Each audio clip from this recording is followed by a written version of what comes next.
kerang tersebut. Permukaannya begitu tenang, seperti kaca.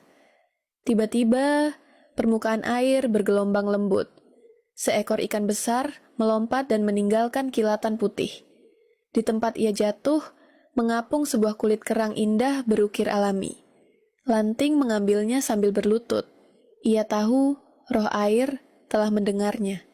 Kerang itu melengkapi benda keempatnya. Benda terakhir adalah botol kecil berisi minyak roh. Minyak itu tidak dibuat manusia, melainkan muncul di dalam goa batu tertentu saat waktu yang sangat jarang terjadi. Para tetua menyebutnya minyak cahaya, digunakan untuk menyatukan benda-benda sakral. Lanting mencari goa itu sebelum fajar. Ia ditemani cahaya kunang-kunang. Ketika ia masuk, goa itu bercahaya lembut seolah bernapas. Di tengah goa terdapat botol kecil dari kaca kuno yang memantulkan warna emas. Botol itu penuh minyak harum yang berpendar. Lanting mengambilnya dengan tangan gemetar.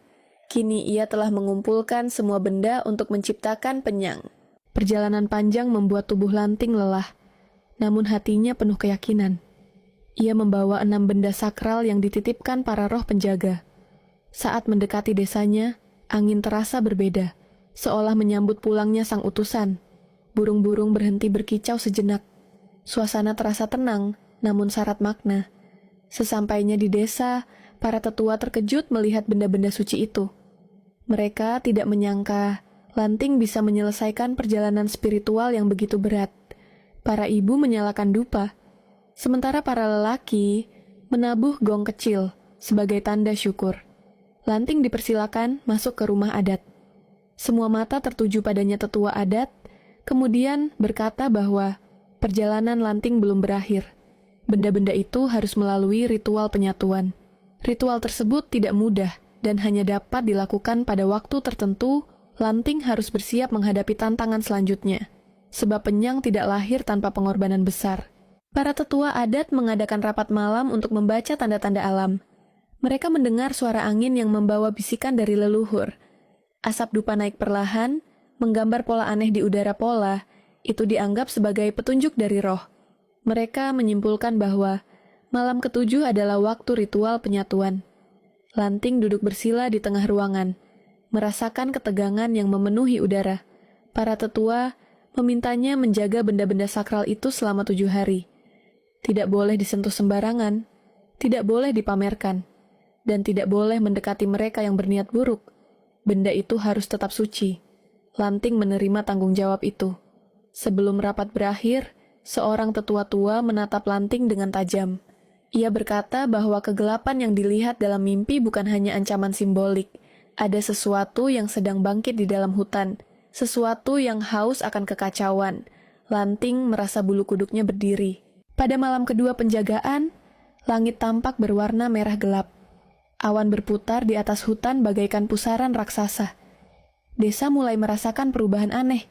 Anjing-anjing menggonggong ke arah hutan tanpa henti. Burung hantu terdengar lebih banyak dari biasanya.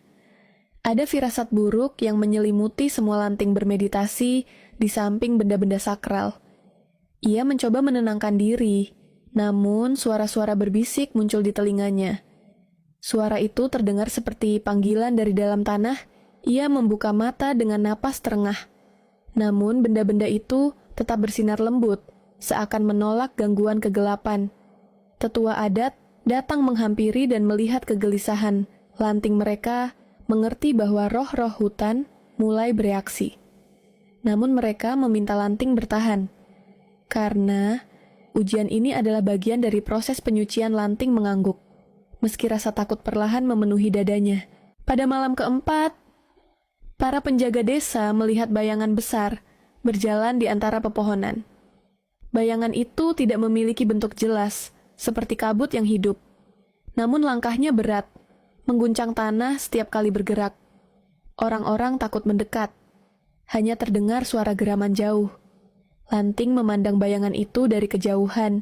Ia merasakan energi gelap yang menyelimuti makhluk tersebut. Benda-benda sakral di sampingnya tergetar seolah memperingatkan. Para tetua menabur garam dan daun sakral untuk melindungi desa Lanting, menutup matanya, memohon petunjuk kepada Ranying. Dalam hatinya, ia menyadari satu hal.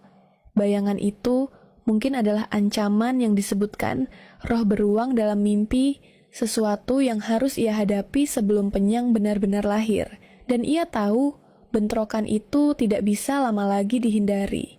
Malam ketujuh akhirnya tiba, dan desa dipenuhi suasana tegang. Api unggun besar dinyalakan di tengah lapangan desa. Asap membumbung ke langit seolah menghubungkan dunia manusia dan dunia roh para tetua berpakaian khusus upacara. Lanting duduk di tengah lingkaran, membawa keenam benda sakral.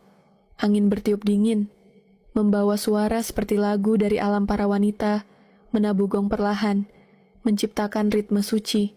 Mata Lanting terpaku pada benda-benda itu. Taring beruang, tulang hewan, akar kayu, batu-batu sungai, kulit kerang, dan botol minyak roh berpendar. Bersamaan ritual segera dimulai. Di tengah upacara, bayangan gelap muncul lagi di pinggir hutan. Makhluk itu bergerak lebih dekat. Para lelaki desa memegang tombak, bersiap jika terjadi serangan. Namun para tetua meminta semua tetap fokus. Ritual penyatuan tidak boleh terhenti, apapun yang terjadi di luar lingkaran suci. Tetua tertua menyalakan minyak roh dari botol kecil.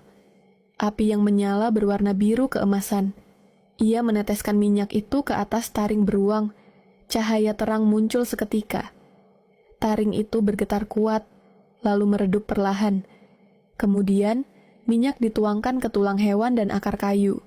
Semua mulai menyatu. Lanting merasa tubuhnya memanas.